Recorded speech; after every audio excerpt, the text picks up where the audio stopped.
gets the tag. Here comes Wolfie D. Oh, yeah. Oh, referee Rush did not see him when they got JC. Double suplex. Oh, my goodness. This could be it. 2. Whoa, JC out. JC Ice just again from the 3 count. Kicks out of it. Double suplex from the Rock and Roll Express. And JC Ice, with the fans in the USWA cheering him on, just barely kicked out of it.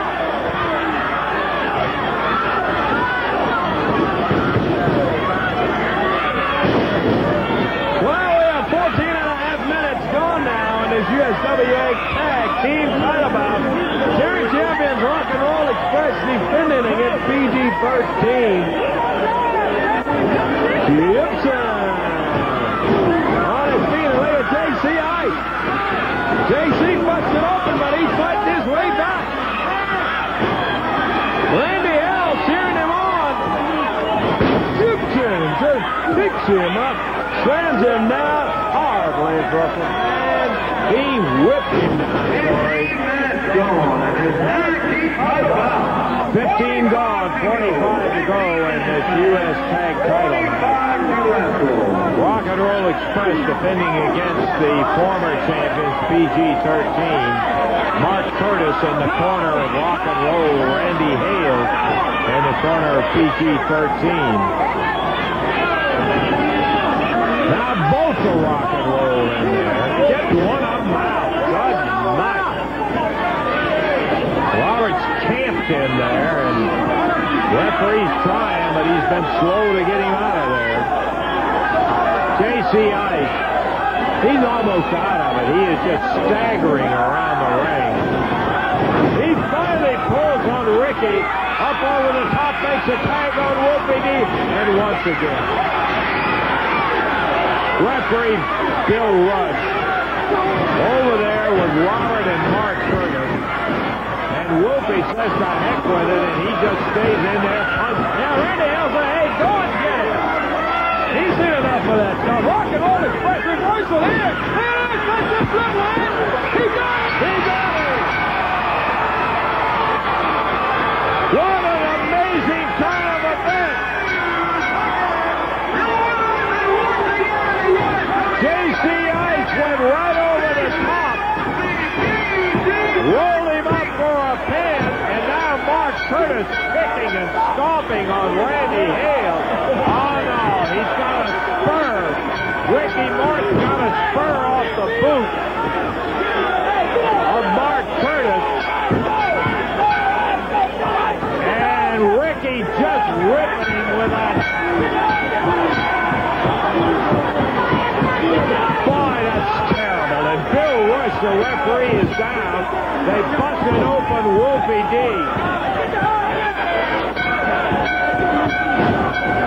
Rick Morton ripping down on Randy Hale. Randy is where he took that spur, split his head open. Now Mark Curtis with no excuse.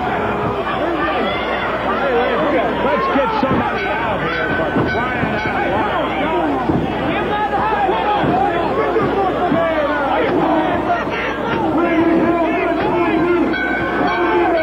Robert Gibson beating away on JC Ice. Wolfie D bleeding in the corner. Corey's gone around to see if he can help. Randy out, Rick Morton kicking at him. Why don't you guys grow up?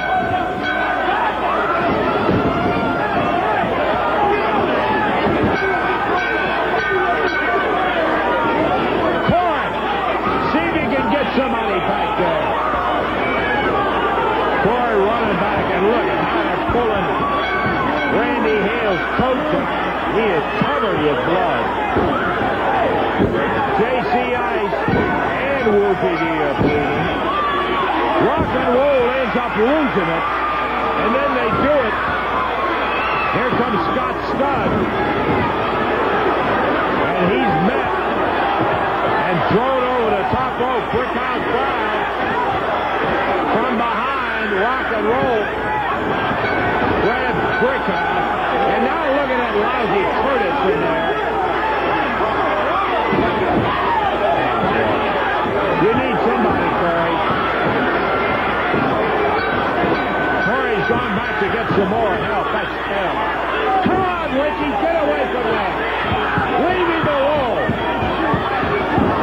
You've already put all you can do. Why don't you leave it? Yeah, you would, too.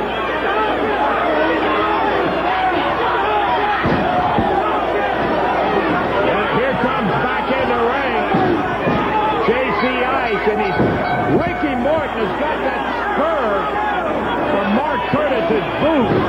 That's what he split Randy open with. And now here comes Brian Christopher and Jerry Lawler. Boy, I'll tell you one thing. You're sure got to be proud of yourself. Lawler and Christopher came in.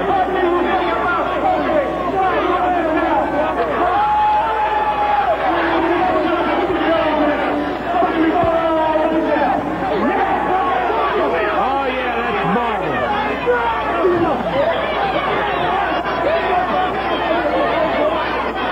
Get up there and beat Randy Hales up and absolutely took a spur off a boot and dug it into his head. He's covered with blood. Wolfie and J.C. Ice. Wolfie had his head busted open early on a ring post. J.C. did. And finally, Jerry Lawler and Brian Christopher got out of here to help Scott Studd and Brickhouse Brown. Well, PG-13 ended up winning the belt strike, but I'll tell you, that's not much consolation when you see the havoc that they've left up in that ring. Randy Hales hammered badly in there. And so PG-13 ends up winning the match. Oh, great action. Makes me wish I'd been there. We're going to be right back in just a moment with one of the greatest brawls ever in USWA history. See you in just a minute with more memories of the USWA.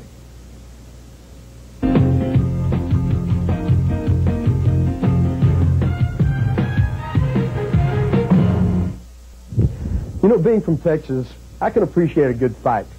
And most of us down in Texas have heard about some of the great fights and some of the great brawls that's occurred here in the USWA territory in the past few years. Pretty famous for it, actually.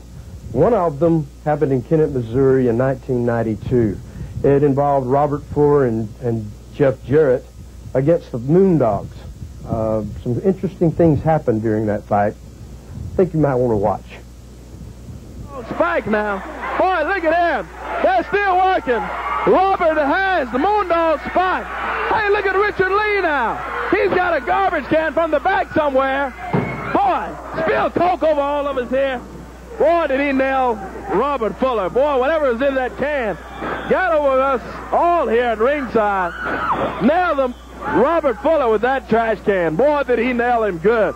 Bent that can on Robert. Oh, boy. Moondog Spot picks that can up. Nails Jeff with it again. Oh, boy, what a wild bout here tonight. The Moondogs and their manager, Richard Lee, going wild on Jeff Jarrett and Robert Fuller. They've got that trash can that Richard brought in here with whatever he had in it. Nails referee Paul Neighbors. Both of the Moondogs now working on Jeff Jarrett. Both double teaming on Jeff. Boy, they got Robert knocked out on the floor, and they're going to work on Jeff Jarrett. Moondog Spot and Moondog Spike. Boy, the Moondogs working on Jeff. Moondog Spot up on the middle rope now. Comes down. Big right hand on Jeff. Oh, boy. Jeff gets that can.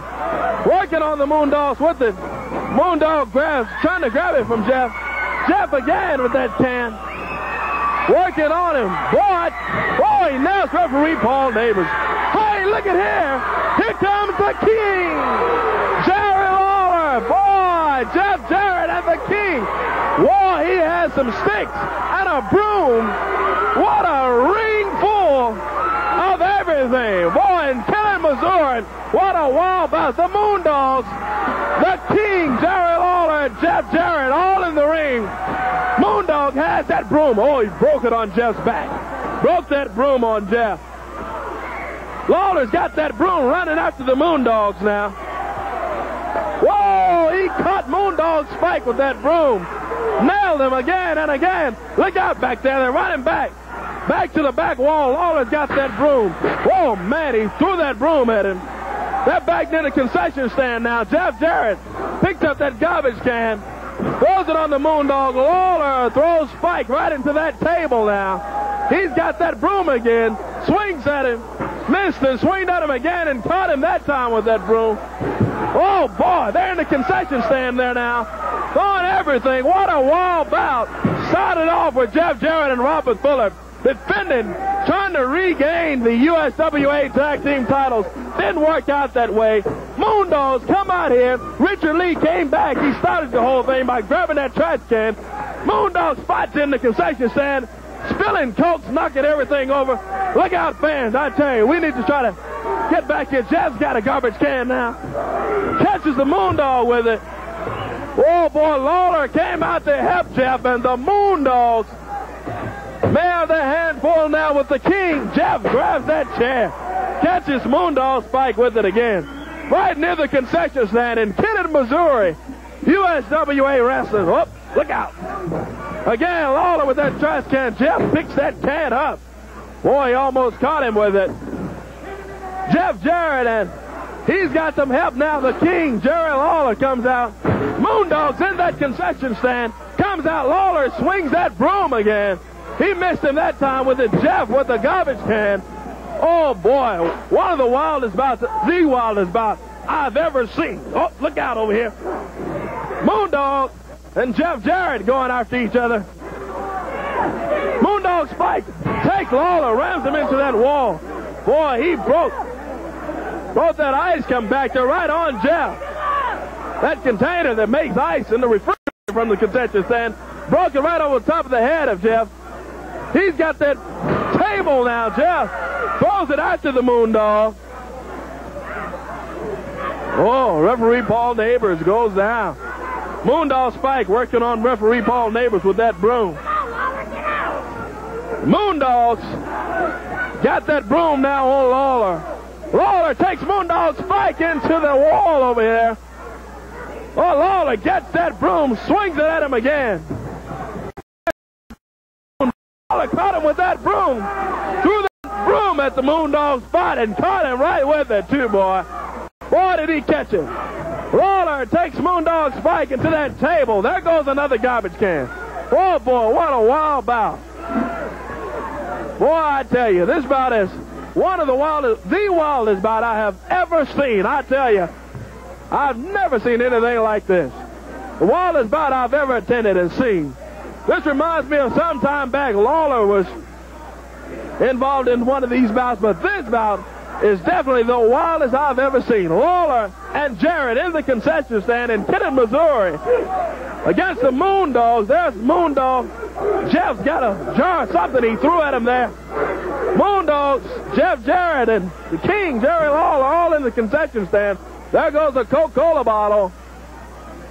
Lawler takes the Moondog, throws his head right into the top canvas. There goes another garbage can Lawler picks up. Goes after the Moondog, and again, boy, what some wild USWA championship wrestling action. There goes a bottle, a glass of something that just broke. Looked like it caught Lawler in the eye, too. I don't know what it was, but Moondog Spot threw a bottle of something, and it caught Lawler right in the eye. Boy, did it catch him. There's the Moondog, rams Jeff's head right into that door over there. Lawler's got that. Oh, boy, look out. Thing of glass. Hey, look out. Boy, he almost caught the Moondog with that glass. Let me get back here so I can see what's going on. Oh, man, what a wild bout. There goes a light bulb in the top of the kitchen there. Boy, what some wild action, I tell you. Moondog picked up that garbage can, and the light bulb is gone. Boy, I tell you, the concession stand is about clean. Lawler picks the chair up, throws it at the Moondog. Here they come back over here. Look out. Back over here again. Lawler in the concession stand. He's got Moondog Spike inside that sink. Going after the Moondog. He's got some running water on him down there. I don't know what he's got. Look out. Here we go again. Oh, Jeff takes the Moondog right into that wall. Big right hand by Jeff. Jeff throws, I don't know what in the world, like a boxer. Man, I tell you, I don't know what in the world is going on here. What a wild bout. Jeff Jarrett is cut open all on his back there, on his shoulder. Man, I tell you, what's the wild action we've got going here tonight. Jeff Jarrett and Robert Fuller tried to regain the USWA tag titles by defeating the Moon. Whoa! Lawler and Moondog Spike in the concession stand now. Right inside the concession. Lawler's got him down on that table. Oh, man. He picked up a bottle and threw it on the Moondog. Just missed with that bottle. Wild USWA action here tonight.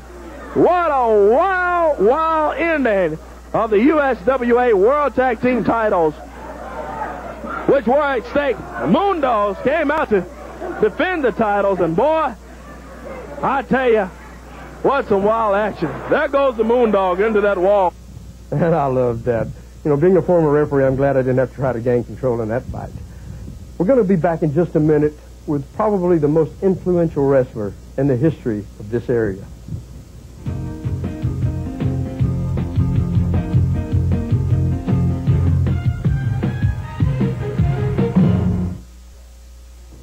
You know, before the USWA was even called the USWA, there was one man who probably influenced more wrestlers than any other person in this area.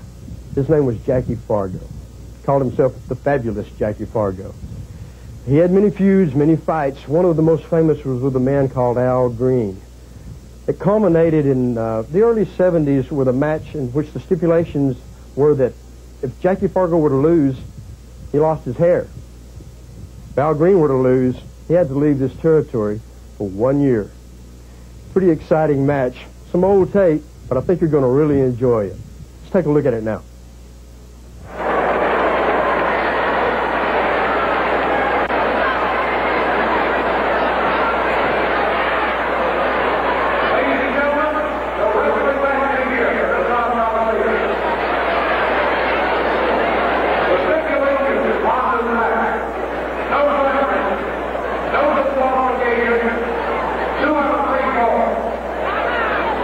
If Al Green loses the match,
There's no doubt that Jackie Fargo holds a special place in the history of the USWA and wrestling in this area in general. When we come back, we're going to show you some never-before-seen footage of a special night in the history of the USWA.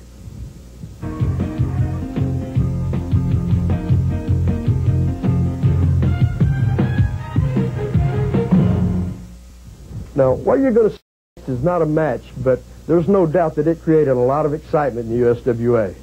It was a special night in 1995, in fact, in June of 1995, and it honors some of the greatest wrestlers, some of the greatest competitors that's ever been through this area.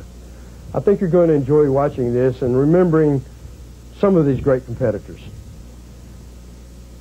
And as a young lady worked there, that later on in years I found out that the men's name was on the front door, but the brains and the drive of that office was none other than Miss Christine Jarrett. Miss Christine, a Hall of Fame.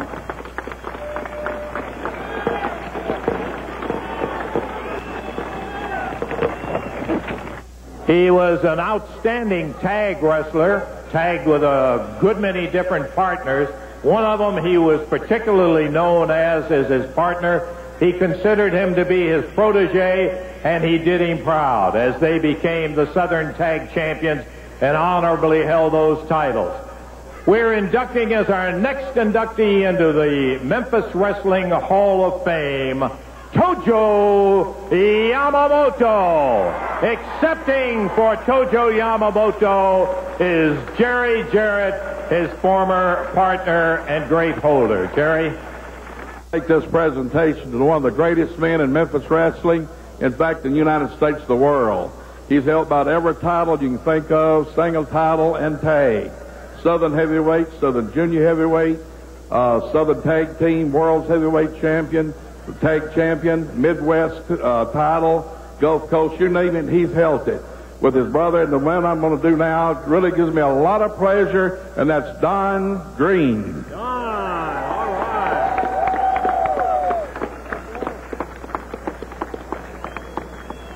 He's held many titles. There's a lot of people owes a lot to him.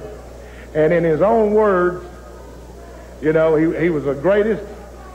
And I will say this, he's the only man, the only wrestler in the world that ever cut Jackie Fargo's hair right here in this ring, right here in this building. The only man. So without further ado, it is my pleasure and a great honor to introduce you to Mean, Lean, Hungry Al Green.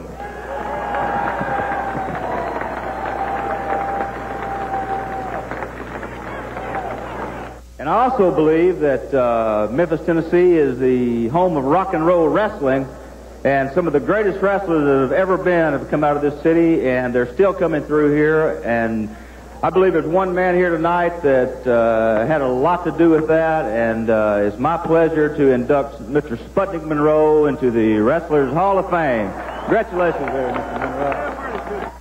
Presented to none other than Lance Russell. Thank you, my boy.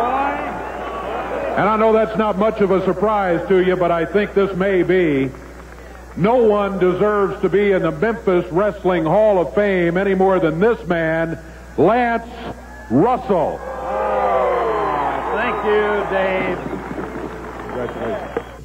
We're going to be right back with USWA Championship Wrestling.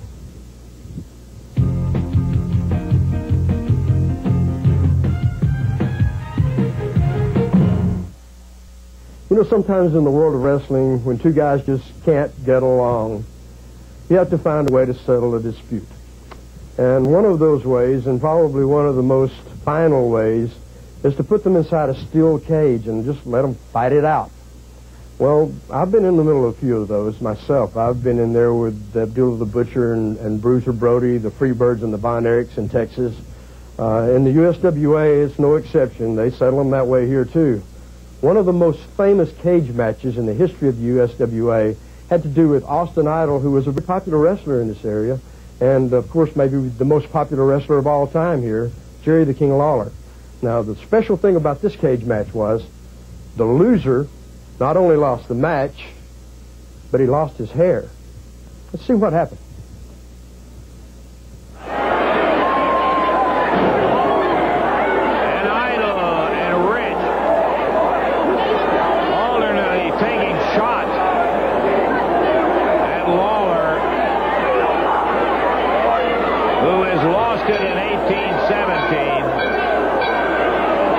due to the scheming of Austin Idol, Tommy Rich, and Paul Dangerly.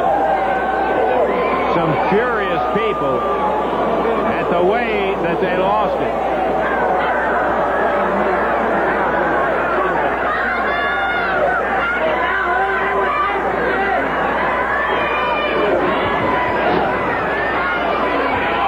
Rich, another cheap shot. Idol holding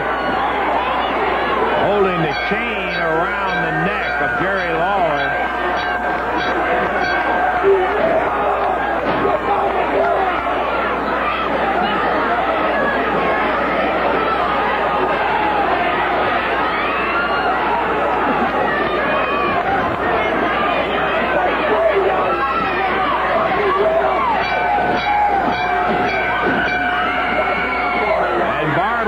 Cortese, who is engaged to be here to shave the hair, is going about shaving the head of the legendary king of wrestling, Jerry Lawler. Lawler hurt.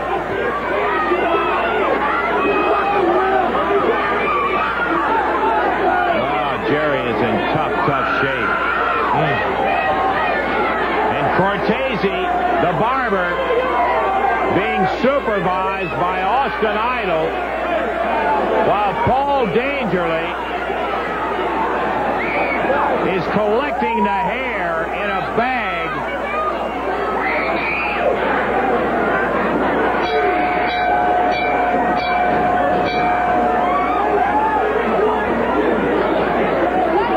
Well, a brutal match.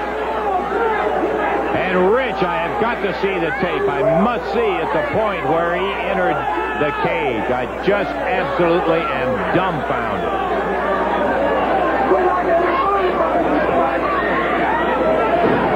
And the king, who's been such a prominent part of not only all of professional wrestling, but of his hometown, Memphis, Tennessee, is having his hair shaved off in the center of the ring.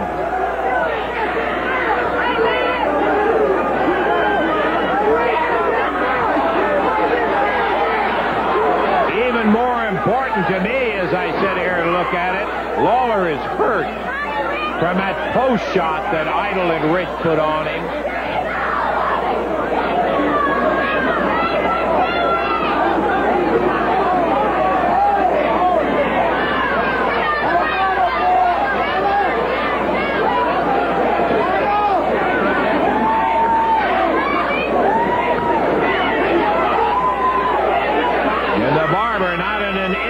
Position of being forced to cut the hair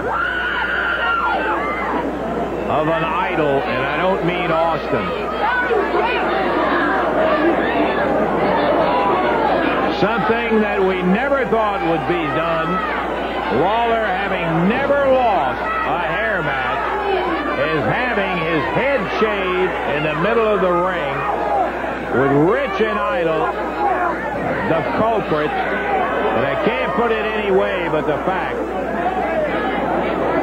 that this didn't just happen. This took some heavyweight planning for them to pull this on the king.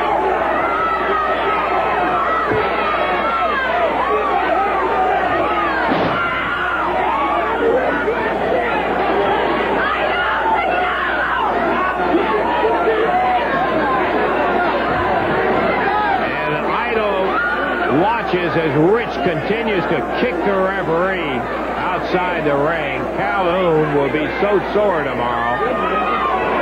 Lawler has slumped down to the floor.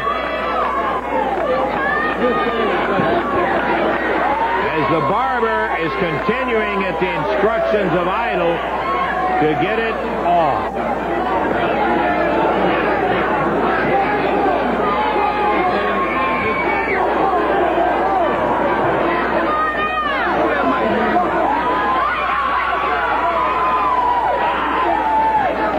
Idol and Rich congratulating each other, and Paul Dangerly. Well, you never know what's going to happen in a cage match, and that one was no exception. I hope you enjoyed that as much as I did. We're going to be right back with USWA Championship Wrestling.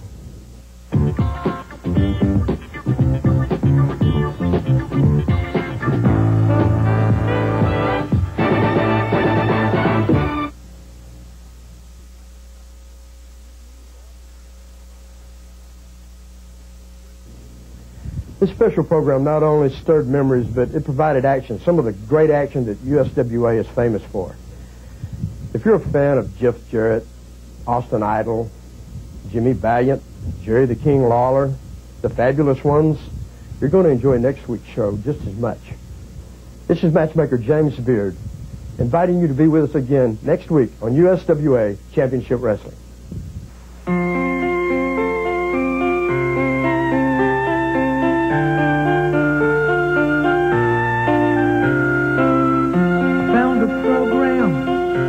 In my drawer, it was faded, it was torn. I couldn't wait till I looked inside. Some are gone, some are still alive. I watched them every Saturday on TV. I couldn't wait till they